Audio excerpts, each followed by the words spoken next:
Selamat kan? Selamat satu sudut. Tapi batal tak puasa? Puasa tetap batal, tapi yang kena kafarah siapa kena? Kalau suami lah. Yang lelaki kena, yang perempuan tak kena. Batal puasa je ketika itu. Kena buat macam mana? Pilihan yang pertama, dia kena ikut turutan. Tak payah main pilih terus. Yang pertama sekali kena merdekakan 2 orang hamba. Ada hamba tak? Tak ada. Tak ada hamba tu pergi yang kedua, iaitu puasa 2 bulan berturut-turut. Tak boleh cuti. Bulan pun antarbabat. Anak 2 bulan macam mana ni? Kuatir kita tu. Buatlah yang terbaik. Cuba dulu. Cuba naik lemah badan. Naik penat dah ketika tu. Dah susuk badan. Barulah pilih yang ketiga. Baru pergi yang ketiga buat apa pula?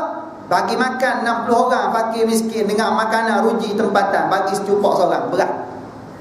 Tu pilihan yang ketiga selepas tak mampu yang pertama, terus yang kedua tak mampu yang kedua, baru yang ketiga. Hak ni kemungkinan mampu lagi tu. Tapi tak boleh terus yang ketiga, tak boleh. Tu puasa bayar denda, bayar kafarah. Okey. Semua bentuk niat tu pada waktu malam. Apabila puasa tu jadi wajib, semua kena niat pada waktu malam sebelum menjelang subuh. Kalau puasa sunat, boleh niat selepas subuh pun. Boleh niat, asalkan sebelum gelincir matahari, boleh niat puasa. Sebelum gelincir matahari, maknanya sebelum masa waktu zuhur, bagi puasa sunat, boleh kita niat. Syarat, tidak didahului dengan perkara-perkara membatalkan puasa. Tak makan nasi goreng, tak kena karipak dulu waktu jana, tak makan lagi. Tiba-tiba pukul 10, pukul 11 nak puasa ni, kita pun niat puasa hari Isnin. Jadi tak puasa? Tapi kalau dah sekeping waktu jana dah, habis lah. Tak kira lah puasa. Si goreng lagi, tertarik lagi, tiba-tiba nak puasa. Tak kita. Dia buat lupa macam tu. Janganlah. Tu pendapat yang paling kuat dalam mazhab Syafi'i kita macam ni. Dan ada juga pendapat mengatakan, dia kata walaupun dah gelincir matahari, janji kita tak dahului dengan perkara membatalkan puasa, makan, minum dan perkara-perkara membatalkan puasa lain.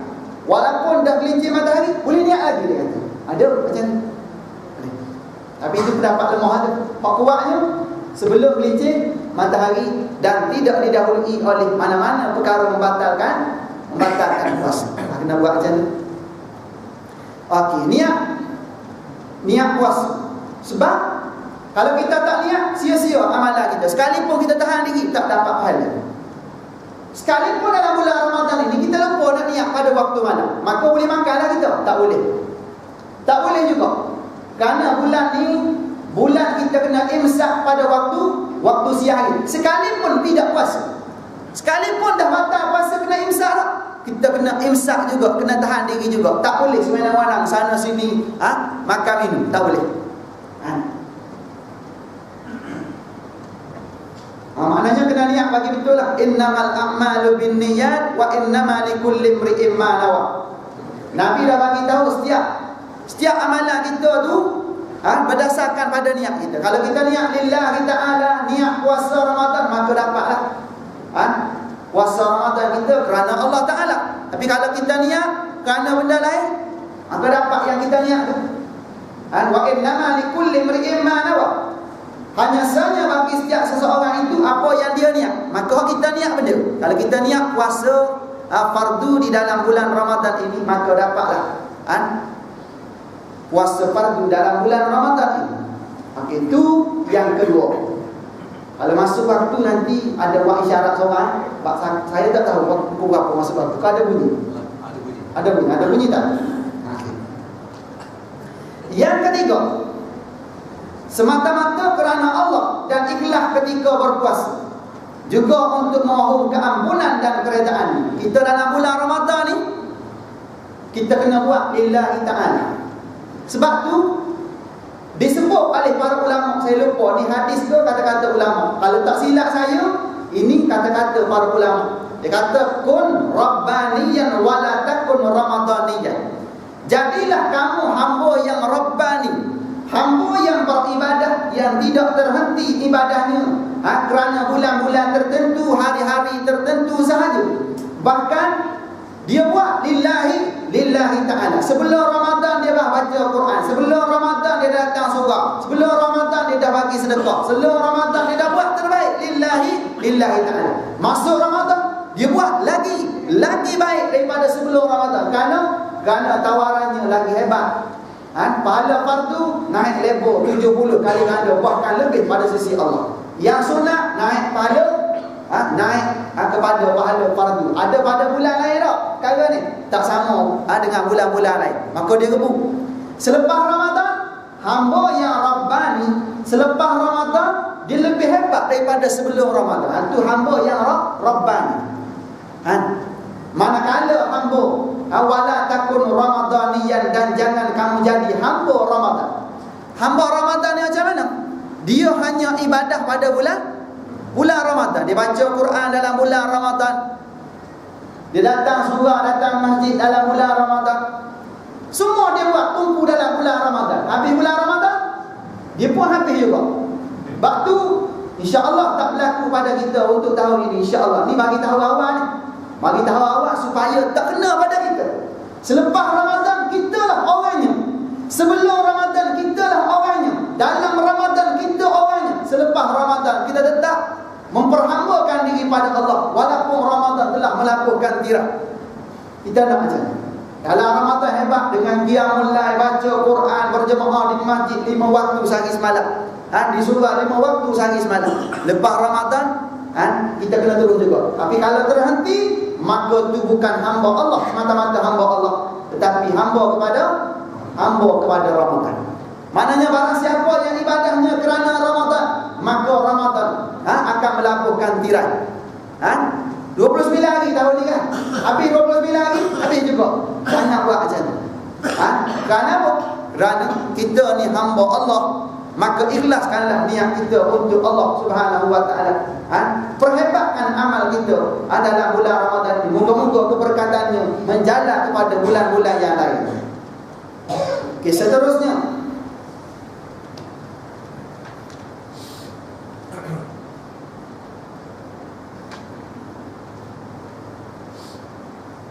ikhlaskan niat. Allah Subhanahu wa taala menyatakan wa ma umiru illa liya'budullaha mukhlishina lahu-d-din hunafa, dan tiadalah mereka diperintahkan melainkan menyembah Allah dalam keadaan mengikhlaskan agama baginya dan cenderung kepada kebaikan. Ini kita buat lillahi ta'ala. Kita baca Quran kerana Allah, kita berjemaah di masjid kerana Allah, kita tarawih kerana Allah, kita majlis ilmu kerana Allah, semua kerana Allah. Pasal yang bagi nilai akhirat, yang bagi pahala kita bukan manusia. Yang bagi nilai akhirat pada kita ialah Allah Subhanahu wa taala. Maka buatlah kerana Allah. Kalau kita buat kerana manusia, tu dia panggil penyakit apa tu? Penyakit riak. Riak ni antara syirik khafi yang membatalkan pahala amalan daripada sabit atas nama kita, lalu hilang bekerja begitu saja. Dia jadi mana? Dia jadi debu yang berterbangan. Balik akhirat besok kalau kita puasa bukan kerana Allah, dengan sebab tengok orang puasa, kita pun puasa juga, tak jadi. Bila balik akhirat besok tengok pahala puasa tak ada. Dia jadi apa? Dia jadi debu yang berterbangan. Tinggal apa benda? Lapar dan dahaga. Nabi kata ramai sungguh orang yang berpuasa tak dapat apa pun daripada puasanya kecuali dapat lapar dan dahaga. Hak ni paling takut ni.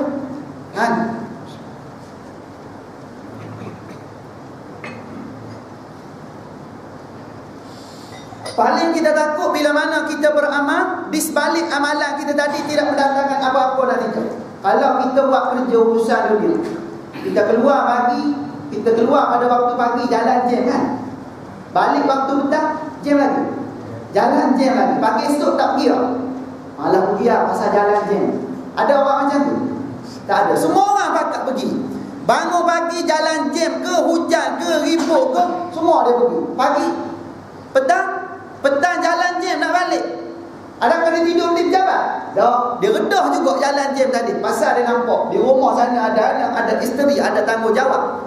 Dia balik juga, besok pergi lagi. Pasal apa? Pasal dia nampak di sebalik nilai apa yang dia buat tadi. Ya dah 25 hari bulan dia pergi di bank, cucuk je keluar 5,000, keluar 10,000. Hilang semua jalan je. Pasal apa? Pasal nilai tadi. Puasa pun sama. Letih tak puasa? Letih, tak boleh makan, tak boleh minum. Penat tak? Penat. Maka dengan sebab tu kita nak nilai yang hebat di sisi Allah. Janjinya macam mana? La'allakum tattaqun. Allah Ta'ala janjikan dalam ayat pentaklifan puasa, ya ayyuhalladzina amanu kutiba alaikumusiyam kama kutiba alal ladzina min qablikum la'allakum tattaqun. Kata Allah, wahai orang-orang yang beriman, berpuasalah. Difardukan ke atas kamu berpuasa, seperti mana difardukan kepada umat-umat yang terdahulu daripada kamu. Moga kamu bertakwa kepada Allah. Walaupun syariat berbeza. Orang dulu puasa, kita hari ni puasa. Orang dulu tak ada puasa di bulan Ramadan, tetapi kita hari ni ada puasa di bulan Ramadan. Walaupun syariat berbeza, matlamat sama lah. Sama. La'allakum tattaqun. Allah Ta'ala janji pada orang dulu pun la'allakum tattaqun. Kita pada hari ni pun dengan puasa, dengan ibadah kita, nak pastikan kita selesai ibadah puasa, selesai sebulan-bulan Ramadan, kita diiktiraf oleh Allah sebagai hamba yang benar-benar bertakwa. Dapat 10 ijazah, tulis itu, hamba yang benar-benar bertakwa. Tuhan kita nak. Nilai ni tak nampak dengan mata kasar. Bila nampak? Akhirat. Orang yang berjaya, sehingga Allah Ta'ala buat satu pintu syurga khusus bagi orang yang puasa, iaitu nama apa? Nama Ar-Rayyan. Ni khusus bagi orang yang berpuasa betul-betul kerana Allah Subhanahu wa Ta'ala, maka dia dianugerahkan syurga Ar-Rayyan. Ini bagi orang yang berjaya. Moga-moga kita lah orangnya, insya-Allah. Itu kita harap. Maka kita buatlah lillahi ta'ala. Jangan kerana benda lain. Jangan tengok-tengok habis minggu tamu, ramai tak ada jiran kita ni. Tak ada. Malam tamu ada, keluar ada, habis minggu-minggu awal ni tak ada. Jangan tengok orang. Kita cerita kita yang nak mati. Balik akhirat besok, kita buku amalan kita. Kita akan ditanya di hadapan Allah. Kita yang akan menyesal. Sebab tu jangan tengok orang sebelah. Jangan tengok orang kiri kanan tak ada, kita pun malas juga. Tengok orang malas baca Quran, kita malas juga. Orang tak datang jemaah masjid, kita tak nak datang juga. Jangan. Kita kira kita dengan Allah Subhanahu wa Ta'ala kekalkan prestasi kita. Buatlah lillahi ta'ala.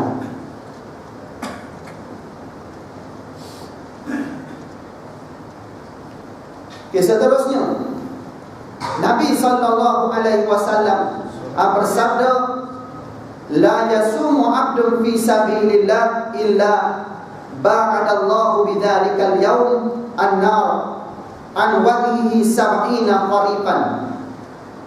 Tidak berpuasa seseorang kerana Allah, melainkan Allah Subhanahu wa Ta'ala menjauhkan api neraka pada hari itu dari dirinya 70 musim. Yang hari kita puasa lillahi ta'ala.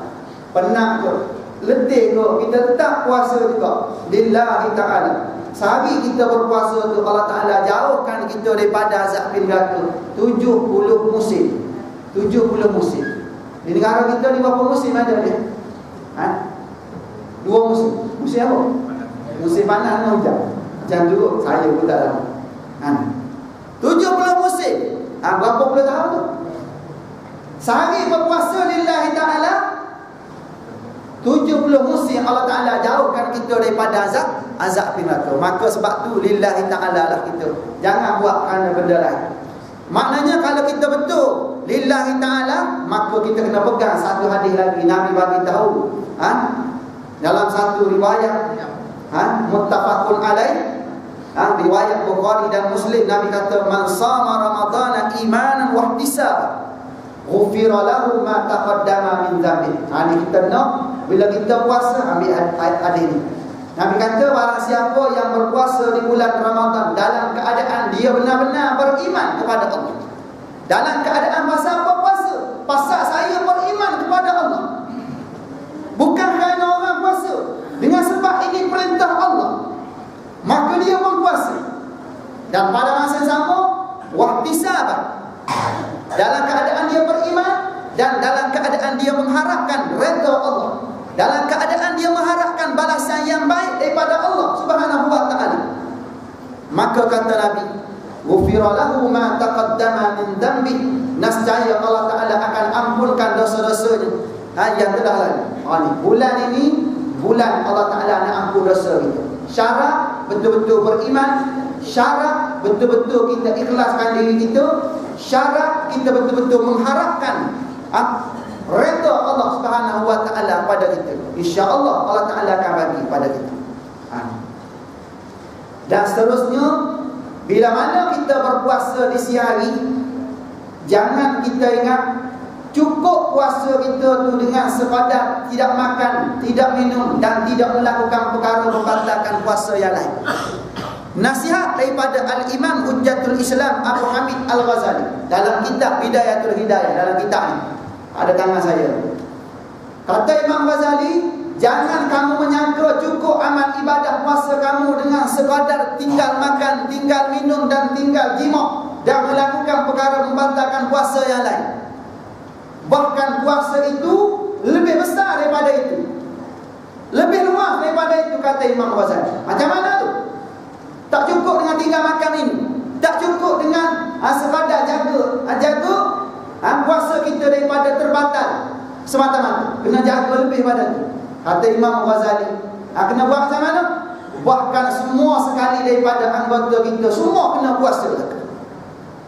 Daripada hujung rambut sampai hujung kaki, puasa daripada segala bentuk maksiat dan larangan Allah Subhanahu wa taala. Sekalipun perkara tersebut tidak membatalkan pahala puasa. Contohnya mata, kalau kita tengok aurat dalam bulan Ramadan, berdosa, batal puasa tak batal puasa. Tetapi walaupun tak batal puasa, dia tetap membatalkan pahala puasa. Tengok aurat ni, datang syahwat pun berdosa, tak datang syahwat pun tetap berdosa. Kalau kita tengok orang tutup aurat dah, elok dah tutup aurat, tapi kita tengok dengan syahwat, dosa tak? Dosa. Hak dah tutup aurat, tiba-tiba kita tengok dengan ada syahwat ketika itu, kita tengok rasa macam nak demam, maka berdosa kita ketika itu. Sekalipun yang kita tengok tu tutup aurat. Nampak? Ada kedudukan. Dalam bulan Ramadan kita didik diri kita, kita tarbiyah diri kita, pejam mata daripada melihat maksiat. Yang kedua, jaga lidah, jangan bercakap perkara-perkara maksiat, jangan cakap bohong, jangan mengumpat, jangan fitnah orang, jangan apa ni, segala bentuk hak dengan lidah ni jangan. Segala bentuk kalam-kalam yang boleh menyebabkan kita berdosa dengan lidah, tinggal semua. Kerana ianya menghapuskan pahala puasa kita. Lepas tu, jaga telinga. Jangan sampai kita mendengar orang mengumpat. Jangan kita dengar perkara sia-sia, dengar lagu bulan Ramadan. Boleh tak? Boleh, tak ada masalah. Daripada pergi tempat maksiat lain, elok dengar lagu. Tapi kalau boleh pergi tempat maksiat pun jangan, dengar lagu pun jangan. Dengar apa nak? Kalau tak nak baca, dengar orang baca Quran. Buka je, tekan je, dia baca, kita dengar. Pahala tak? Pahala free dapat.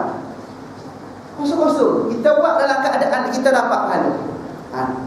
Maknanya, kalau kita dengar orang mengumpat dalam bulan Ramadan, kita tukang dengar pun dapat share tak? Kita dapat semangkuk. Share dia sekali, macam dengar azan. Dah azan, nak landing. Nak landing. Sekalipun kita ni tak mengumpat, kita hanya dengar je, kita tak angguk, kita tak mengiyakan, dapat tak share tu? Dapat. Kalau tak nak dapat share, kita kena cegah apa yang dia umpat, baru tak dapat. Kalau kita dengar, kita pun macam tu, kita angguk, lagi banyak share tu. Kalau kita bukan sekadar angguk, dalam angguk kita kata betul. 3 share dapat, 3 mangkuk dapat. 1 mangkuk buka puasa, 1 mangkuk lepas tarawih, 1 mangkuk pergi bila? Makan sahur. 3 mangkuk dapat. Tu. Sebab tu berhati-hatilah kita. Dalam bulan Ramadan jaga adab. Walaupun perkara tersebut tidak membatalkan puasa, ingat dia membatalkan pahala puasa kita. Tujuannya kita tak nak puasa kita hanya menjadikan kita hanya letih, dapat lapar dan dahaga. Kita nak nilai di sebalik ibadat puasa kita, insya-Allah. Jadi tuan-tuan sepadan itulah ada masuk waktu isyak tu, kita berhenti dulu sepadan tu dan kita sambung dalam kuliah-kuliah Ramadan kita yang akan disambung oleh ustaz-ustaz kita lah. Saya kalau tak silap ada satu lagi di tempat tuan-tuan, 5 ataupun 4 bulan, tak silap. Jadi kita sambung akan datang. Jadi moga-moga apa yang kita bincang ini dapat memberi sedikit kefahaman dalam kita meneruskan amal ibadah kita dalam bulan Ramadan ini. Dan saya ambil peluang ini untuk mohon maaf di atas segala kekurangan semasa saya bersama dengan tuan-tuan malam ini ke sebelum ini ke, kemungkinan ada di sana salah kata, terlanjur bicara. Saya mohon maaf di atas segala kekurangan tersebut. Moga-moga dengan keampunan tuan-tuan memberi keberkatan kepada kita semua, insya-Allah. Dan saya ucapkan kepada tuan-tuan semua, Ramadan Karim wa kullu am wa antum bi khair. Moga-moga Ramadan kita pada tahun ini Ramadan yang memberi 1000 keberkatan dan keampunan daripada Allah Subhanahu wa taala, dan akhirnya menatijahkan ketakwaan kita yang benar-benar kita harapkan daripada Allah Subhanahu wa taala, hasil daripada ibadat puasa kita, insya-Allah. Siru ala barakatillah. Assalamualaikum warahmatullahi wabarakatuh. Bismillahirrahmanirrahim. Bismillahirrahmanirrahim. Alhamdulillahirabbil alamin wassalatu wassalamu ala rasulil amin wa ala alihi wa sahbihi ajma'in. Allahumma faqihna fid din wa 'allimna at-ta'wil wahdina siratal mustaqim. صراط الذين أنعمت عليهم من النبيين والصديقين والشهداء والصالحين وحسن أولئك رفيقا. صلى الله عليه وعلى آله وصحبه أجمعين والحمد لله رب العالمين.